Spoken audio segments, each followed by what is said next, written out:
Pak. Bu Nadira. Iya Bapak. Oke, Bu Nadira dari mana ini? Saya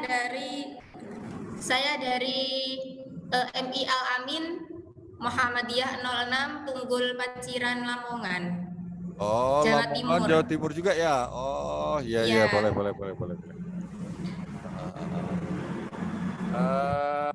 Kayaknya ngaji dulu Bu Nadira. Iya, Pak. Iya, Pak. Ayat Iya, Bapak, siap. 21,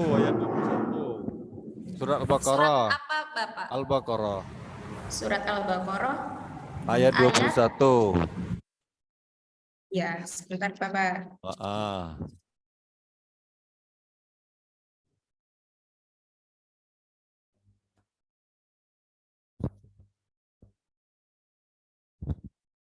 Oke. Saya mulai ya, Bapak. Ya, boleh.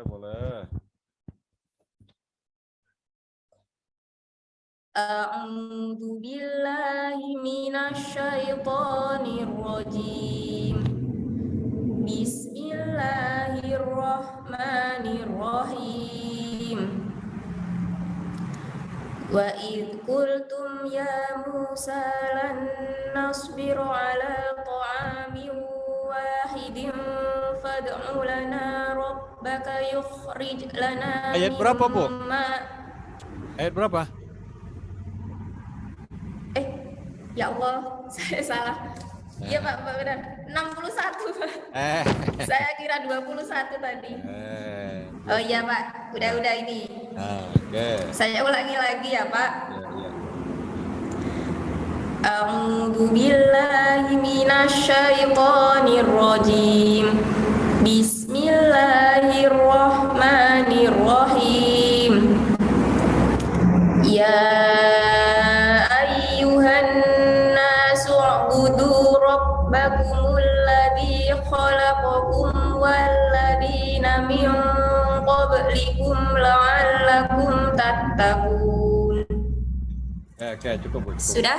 Ya, oke. Sebentar ya, saya izinkan yang lain. Ya, Bapak.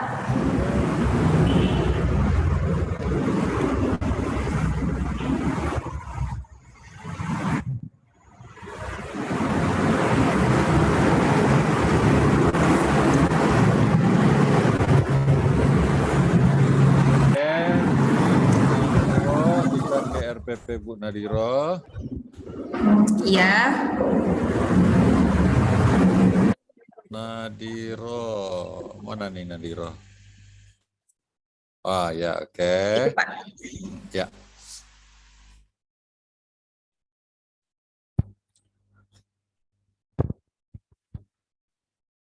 Ya, tadi ini kita berkutat di ini saja, di antara dua ini. Saya ke ini.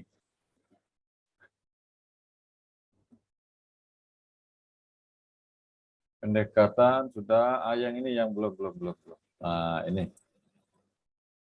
Kegiatan pembelajaran.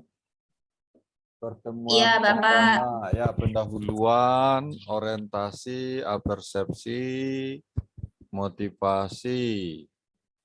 Bisa Ibu menjelaskan atau mengaitkan pendahuluan ini dengan salah satu teori belajar. Kita sedang menerapkan teori belajar apa nih di antara kegiatan yang ada di pendahuluan ini? Ada teori belajar behavioristik, Bapak. Nah, yang mana atau apa? Seperti apa bentuknya? Dan gimana punya teorinya gitu? Ketika guru bertanya mengenai materi. Ini yang mana ini? Yang ini, Bapak. Yang persepsi ya? Itu ya. Ya. Ketika guru bertanya mengenai materi yang telah disampaikan saat lalu, ketika peserta bisa menjawabnya gitu, tersebut akan memberikan itu Pak, memberikan stimulus Pak, respon gitu, bisa memberikan hadiah, bisa memberikan respon yang baik biar anak-anak yang belum bisa menjawab atau belum mengerti, mereka bisa bisa timbul untuk memahami materi tersebut. Gitu. Kan teori behavioristik itu kan mengubah perilaku siswa karena ada stimulus kan Pak ya? Stimulus teori behavior itu apa teori behavioristik? Teori behavioristik itu kan merubah teori yang merubah perilaku peserta didik karena adanya respon dan stimulus, Bapak. Oke, jadi teori behavior, teori tentang hubungan stimulus dan respon, begitu ya? Iya. Stimulus respon. Apa stimulusnya yang ini? Kenapa, Bapak? Ya, apa stimulusnya? Di mana? Stimulus responnya di sini. Guru bertanya mengenai materi yang telah disampaikan minggu lalu. Iya, stimulusnya itu. Kemudian responnya nanti guru bisa memberikan hadiah gitu Bapak. Bagi peserta didik yang bisa menjawabnya. Itu stimulus lagi itu. Kalau stimulus kedua dalam teori belajar apa namanya? Apa namanya? Respon ya. Responnya siswa. Kalau mengasih hadiah kan stimulus yang kedua. Iya, stimulus juga, iya. Iya, apa namanya? Lain lagi, tidak stimulus lagi namanya. Yang pertama stimulus. Yang kedua apa? Stimulus yang kedua apa namanya? Dalam teori behavioristik. Apa ya, Pak? Pengayaan apa? Iya, ada dikit lagi. Ya, agak-agak gitu, agak pengayaan itu, tapi ada namanya gitu. Refleksi. Jangan enggak refleks. Bimbingan. Ya, iya pengayaan itu yang dekat-dekat dengan pengayaan itu apa dalam teorinya? Apa ya namanya? Apa? Lupa. Iya, Pak. Reinforcement. Iya, reinforce ya. Bahasa Inggris. Iya. Bahasa kitanya? Bahasa kitanya apa? Apa tadi Pak? Reinforcement ya? Bantuan Pak. Enggak. Bantu. Bahasa kitanya apa? Dalam bahasa kita ya memberikan apa ya? Semacam pengayaan atau semacam apa kayak bantuan pemahaman supaya anak itu mengerti gitu. Oke, pengayaan sebenarnya. Jadi bahasa kitanya itu penguatan. Iya, penguatan. Dikuatkan. Kan pertama tadi sudah dikasih stimulus. Guru bertanya, ayo siapa yang masih ingat materi minggu lalu? Oh, saya, Bu. Oh, sudah dijawabnya. Lalu Ibu kasih kacang goreng misalnya atau es wall gitu ya. Es wall itu fungsinya adalah penguatan, pengayaan. Pengayaan itu kan ya menambah kan gitu ya. Iya, Bapak. Supaya menambah respon yang lebih lagi dari respon yang sudah ada gitu. Itu namanya pengayaan. Reinforcement, penguatan. Iya. Atau kalau bahasa ibunya tadi adalah pengayaan. Iya. Oke. Yang lain Bu, kita bicara tadi sudah banyak kawan-kawan bicaranya yang di atas saja, belum pernah bicara teori belajar. Kita mungkin ke teori belajar. Iya, Bapak. Yang lain. Itu satu. Sudah kita kaitkan dengan teori belajar behavior, terutama teori siapa kalau tokoh-tokohnya behavior itu siapa? Ingat Ibu? Tokoh-tokoh behavioristik, teori-teori. Tokoh-tokoh behavioristik ya? Ada siapa ya itu namanya? Thorndike. Iya benar. Thorndike itu. Ya, Thorndike. Ya. Terus? Terus ada Skinner. Ya, Skinner. Iya. Kalau nggak salah itu ada salah satu yang mengatakan di antara kedua itu ada yang tidak setuju dengan memberikan hukuman atau bagaimana gitu ya kalau nggak salah. Masih ya hukuman setuju sih masih. Iya. Dalam modul itu saya antara lupa dan ingat. Itu yang tidak setuju yang hukuman itu apa? Humanistik. Ya humanistik yang nggak boleh. Yang humanistik itu ya. Yang hukum nggak boleh ngukum, nggak boleh ini gitu ya. Yang serba nggak boleh itu. Iya, soalnya teorinya banyak banget Pak. Jadi. Oh iya. Memang banyak banget. Iya banyak. Jadi ya maksudnya ya kita bicara salah satunya yang ada kaitannya dengan RPP Bu Nadiro ini. Kalau teorinya memang banyak. Iya. Coba yang lain yang di sini. Tokonya ya gitu deh. Watson, ada Skinner, ada Edward Thorndike. Itu yang teori besarnya itu bernama teori stimulus respon. Iya. Yang apanya itu dasar-dasar teorinya itu diambil dari percobaannya terhadap tikus, terhadap anjing, terhadap ya pokoknya binatang lah, kira-kira begitu. Iya. Oke. Nah, yang lain yang ini dari kegiatan pendahuluan ini. Iya. Mana? Apa? Teori belajar lagi gitu kan Pak? Iya. Maksudnya yang lain, poin yang lain kira-kira kaitannya dengan yang mana gitu. Teori belajar apa gitu. Atau yang mana? Kalau dari ini, menurut saya ini Pak. Kalau yang ini aja Bu ini. Kalau ini. Guru memeriksa kemampuan awal siswa melalui Google Form. Itu memberikan pretest Pak. Awal. Iya.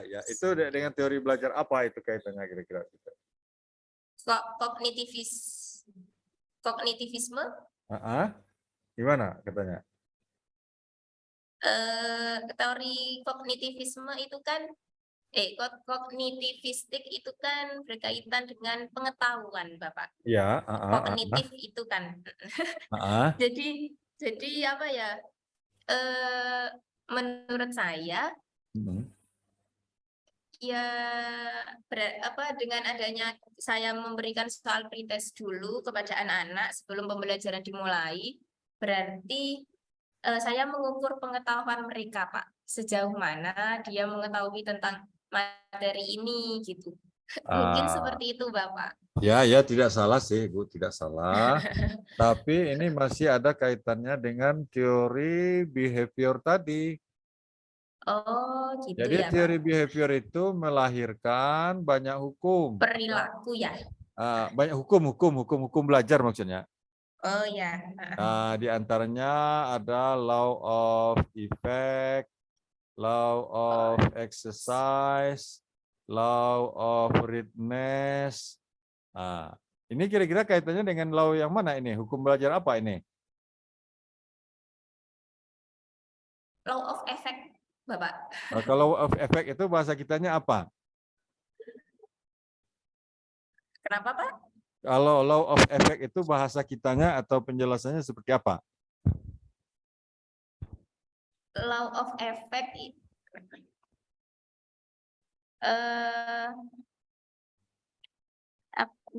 law of effect itu berarti kan kita berbicara mengenai efek ya.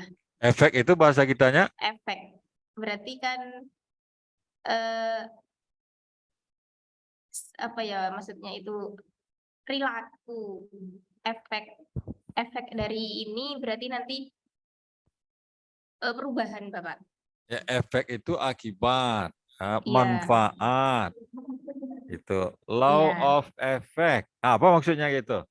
Akibat atau manfaat jika dikaitkan dengan pembelajaran atau belajar. Ya. Nah.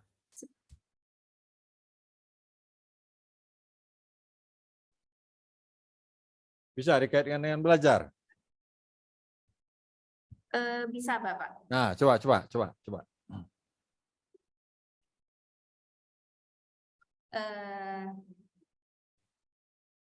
Law of effect itu kan artinya jika sebuah respon itu menghasilkan efek, maka hubungan stimulus dan respon itu akan semakin kuat. Oh, sudah Gitu benar, ya? sudah benar. Ya, sudah benar. Sudah bagus itu. Dalam pembelajarannya seperti apa kira-kira begitu? Misalkan seorang guru itu memberikan respon yang baik kepada peserta didik, misalkan ya Pak ya, kemudian misalkan responnya itu responnya itu baik, maka hasilnya nanti yang dicapai peserta didik juga akan baik, akan kuat gitu. Kayaknya masih belum nih kalau itu. Law of effect. Hukum manfaat. Jadi stimulus respon akan semakin kuat diberikan oleh siswa ketika dia tahu efek dari apa yang dia pelajari. Kalau begitu guru harusnya apa?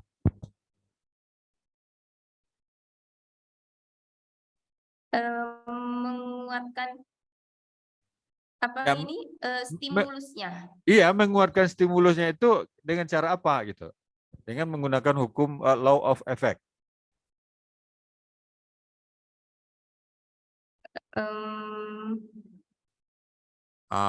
Berarti responnya harus semakin kuat gitu ya? Iya, dia maksudnya responnya akan semakin kuat ketika siswa menyadari atau tahu apa manfaat pelajaran yang dia ikuti. Kalau begitu guru harusnya atau prakteknya dalam pembelajaran guru harusnya harus menyampaikan pentingnya pentingnya pelajaran pada pagi hari ini. Iya, kira-kira begitu. Iya, begitu.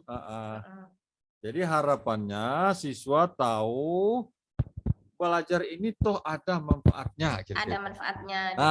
Apalagi kehidupan sehari-hari. Gitu. Iya, apalagi kalau siswanya memang merasakan, oh ini kalau saya pelajari dengan ibu ini pasti ada manfaatnya nanti ini bermanfaat bagi saya gitu. Ya, itu responnya siswa akan jauh lebih kuat lagi gitu. Lebih mengerti. Lebih kuat kira-kira belum tentu juga paham dia, tapi yang penting dia akan semakin tertarik gitu ya. Masuk dalam pembelajaran gitu ya. Ya, dia rugi kalau dia tidak ikut belajar dengan gurunya, kira-kira begitu. Iya. Gitu. Itu ya, itu model-model pengaruh dari teori belajar terhadap pembelajaran atau law of readiness. Tahu Ibu apa maksudnya? Law of readiness itu Ya itu apa? Barusan? Kesiapan mengacu pada di mana anak-anak itu menimbulkan untuk mendorong anak-anak untuk berbuat atau tidak berbuat, Pak. Jadi maksudnya hukum kesiapan. Jadi iya, hukum kesiapan. Jadi guru jangan memulai pelajaran kalau siswanya belum siap, kira-kira begitu. Iya. Jadi harus disiapkan dulu siswanya. Caranya gimana gitu? Itu ada di pendahuluan apa caranya kira-kira?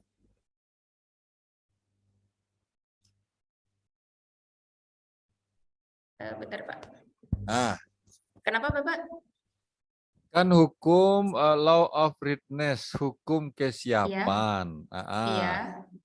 Jadi guru hukum kesiapan ini menyarankan kepada guru supaya jangan memulai pelajaran atau melanjutkan pelajaran kalau anak belum siap. Iya. Nah, kalau begitu bagaimana cara kita supaya anak siap? Kalau kalau dalam pembelajaran biasanya yang saya lakukan, terkadang anak-anak itu kan atau apa ini pembelajaran yang jam terakhir gitu kan, terkadang anak-anak itu malas gitu ya Pak ya, Oh, atau tidak siap dengan pembelajaran. Nah, oh, untuk supaya anak-anak itu siap gitu, saya biasanya membuat sebuah apa ini namanya media supaya sebelum itu saya menyampaikan Bu Guru mau mengajarkan ini dengan menampilkan ini dengan di apa ya diiming-imingi gitu bahasanya, diiming-imingi oke. sebuah media gitu. Jadi Ya, anak-anak bisa tertarik, Pak. iya, Karena ya. kan biasanya kan guru-guru kebanyakan sih, tapi juga gak banyak.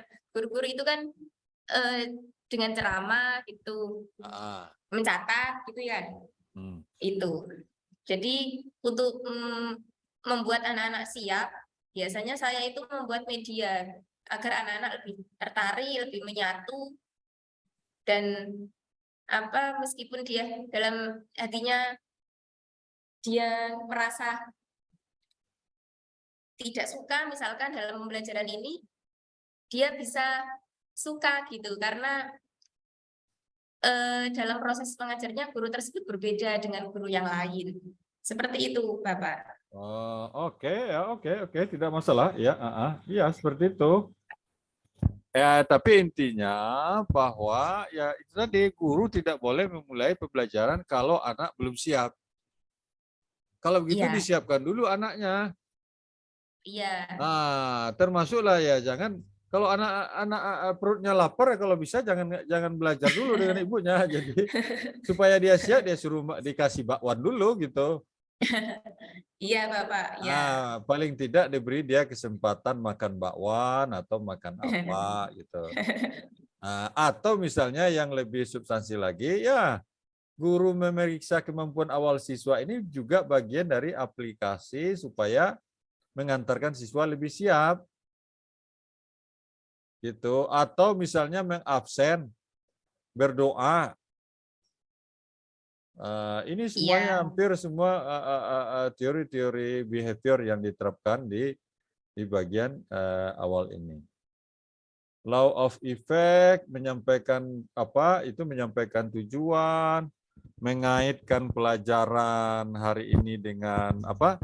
Dengan minggu kehidupan lalu. nyata, gitu ya. Iya, iya, Itu ya itu tadi. Harapannya kalau kita kaitkan dengan kehidupan nyatanya, ya ada manfaatnya yang dia rasakan sehingga dia lebih terdorong untuk mempelajari materi-materi yang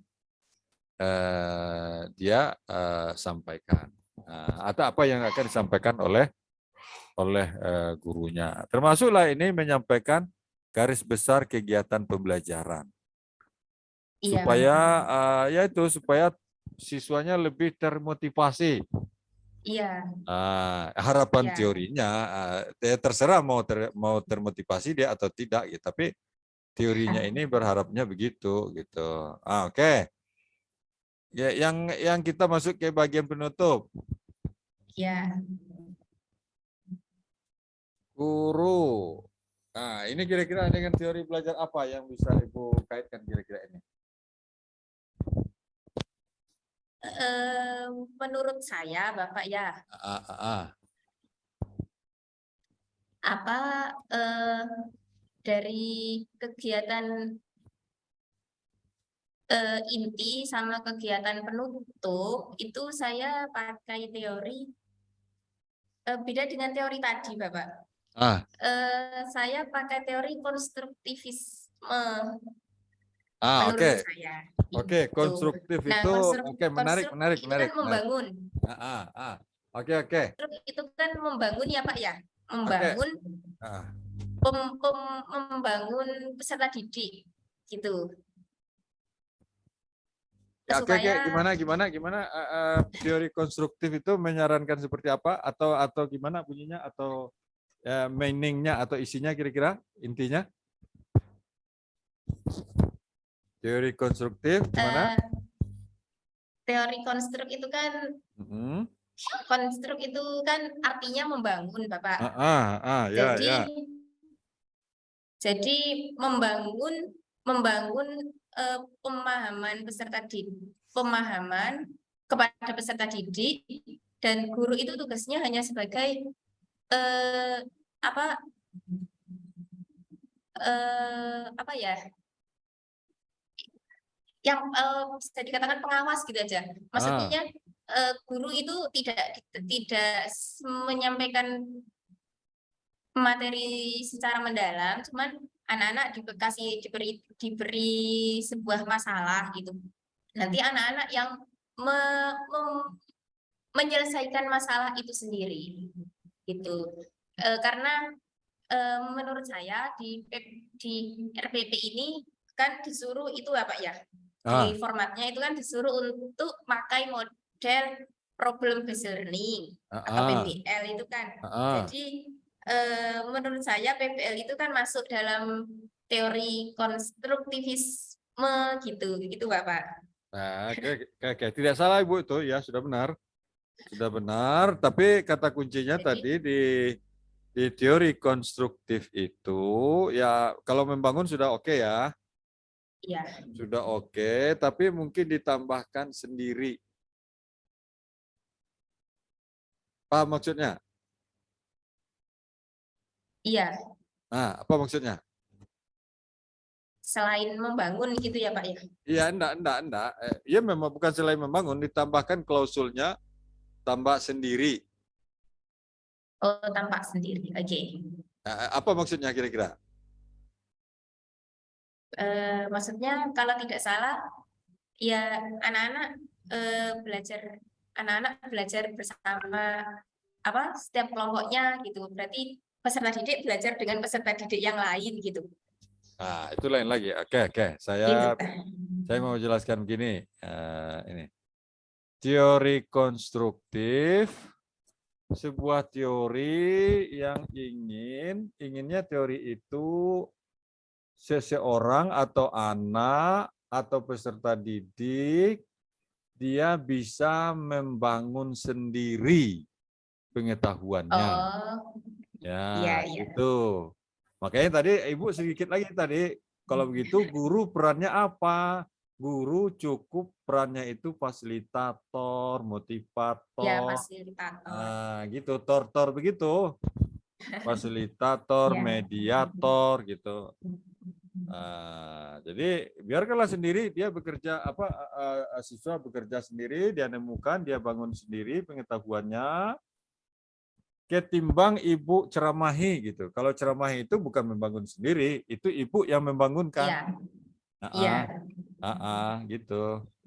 Nah, teori konstruktif ini pinginnya begitu. Nah, jadi biar dia bangun sendiri pengetahuannya. Sebab kalau dibangunkan atau dipindahkan itu namanya transfer of knowledge. Pemindahan pengetahuan, dan itu adalah pemaksaan. Guru kan selama ini kan memaksa-maksa itu kerjanya. Iya.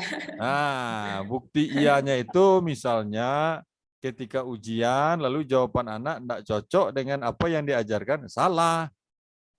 Iya. Nah, begitu. Padahal realitanya bisa ada jawaban lain selain jawaban yang dipunyai oleh guru gitu.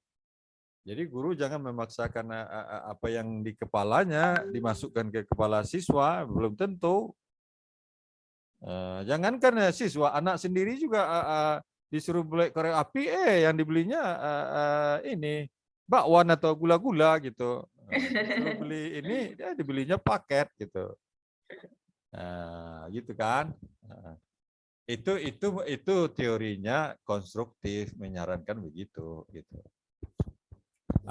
Oke, saya kira sedikit lagi ini Bu Nadiroh ini sudah saya kira sudah itu Bu Nadiroh. Oke. Nanti kalau sudah bagus itu tinggal diperdalam lagi, diperapa lagi, baca lagi teori-teori belajar itu. Ya, saya harapkan atau semoga Bu Nadiroh dan teman-teman. Sukses. Oke ya. Amin ya rabbal alamin. Mohon doanya ya Bapak Oke, Bu sampai Nadiroh. ujian Ya, ya, terakhir, ya. Hah? sampai ujian UP. Oh, amin, Mohon amin, amin, doanya amin, amin, sampai amin. ujian UP. Iya, iya, iya, amin, amin, amin, amin. Oke, oke, oke. Oke, Bu Nadiroh ya. Iya Bapak. Oke. Sekarang kita ke Bu Salvi. Ini saya sudah bisa stop recording ya Bapak? Boleh, boleh, boleh, boleh, boleh, boleh, boleh, boleh. Ya, terima kasih. Oke, Bu. Oke, Ibu Salvi ya.